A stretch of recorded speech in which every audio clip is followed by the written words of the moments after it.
আপনি দেখেন, ইতিমধ্যে আমি আমার কথার মধ্যে বলেছি যে 18 সালের নির্বাচনে একটা ঐক্য জোট ছিল আর একটা আওয়ামী লীগের জোট ছিল। সেখানে আমি দুই দলেরই কাছে লিখিত তখন এই সংবাদ সম্মেলন করিনি, তখন অনলাইনে দেওয়ার পরে এরকম প্রস্তাবনা ডক্টর কামাল হোসেনের চেম্বারে ডক্টর মির্জা ফখরুল ইসলাম আলমগীর সহ কয়েকজন উপস্থিত ছিল, সেখানে আমি প্রেজেন্টেশন দিয়েছি। আর একটা দলের সাধারণ সম্পাদক তার চেম্বারে ধানমন্ডি দিয়েছি। তো তারা বললো যদি আগামীতে আমরা কখনো মুক্ত পরিবেশে নির্বাচনের সুযোগ পাই, আপনার এখানে কয়েকটা প্রস্তাব নেওয়ার সুযোগ আছে।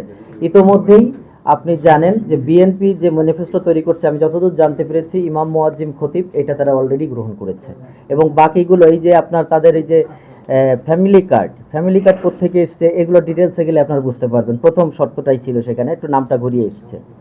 ইতিমধ্যে তাদের কাছে এই ফাইল চলে গেছে অনেক আগেই, এবং যাতে করে এখান থেকে দেখেন একটা পয়েন্টও যদি বাস্তবায়ন হয়, এই যে যেমন আপনারা কেউ বলছেন না প্রবাসীদের কথা, যেটা বলছি আমার দেশে লক্ষ লক্ষ ছেলেরা বেকার বসে আছেন, মাদকের সাথে জড়িয়ে যাচ্ছে। যদি সরকার তাদেরকে প্রশিক্ষণ দিয়ে, যেমন আমার বইয়েসেল আছে, যুব উন্নয়ন আছে, সবই আছে বাংলাদেশে, সেখানে সঠিকভাবে প্রশিক্ষণ দিয়ে একটা বিদেশে G2G চুক্তির মাধ্যমে একটা ছেলেকে যদি অন্য দেশে চাকরির ব্যবস্থা করে দেওয়া যায়, এবং এইটার জন্য 2-2.5 লাখ 3 লাখ টাকা খরচ হয়, বেশি খরচ হয় না, কিন্তু সে দালালের মাধ্যমে যেতে যে 25-30 লাখ টাকা দিয়ে ওই ভূমধ্যসাগরে বিভিন্ন সাগরের মধ্যে পানিতে ডুবে মরছে, সেও তো এই দেশের নাগরিক, তাই না?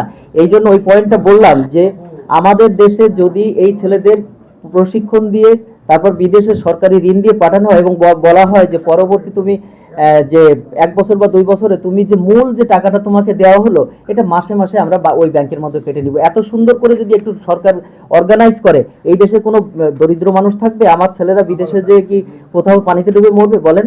দালালের খপ্পরে পড়বে? আপনি এখানে তো আপনি আউটলাইনটা দেখলেন, এটা ডিটেলসটা কিন্তু দেখেননি। ডিটেলসগুলো যদি আপনি দেখেন আপনি মুগ্ধ হবেন যে আমরা দীর্ঘদিন থেকে এগুলো গবেষণা করে বের করেছি যে কিসের জন্য এই দেশটাকে করতে হবে। এই দেশটার অনেকে বলে যে যারা রাজনীতি করে তারা তো, আমরা তো রাজনীতি করি না, কিন্তু আমরা মানুষকে নিয়ে ভাবি। যদি এই একটা ভাবনাও কারোর কল্যাণে আসে, কাজে আসে, সেটাই আমাদের প্রাপ্তি। ধন্যবাদ।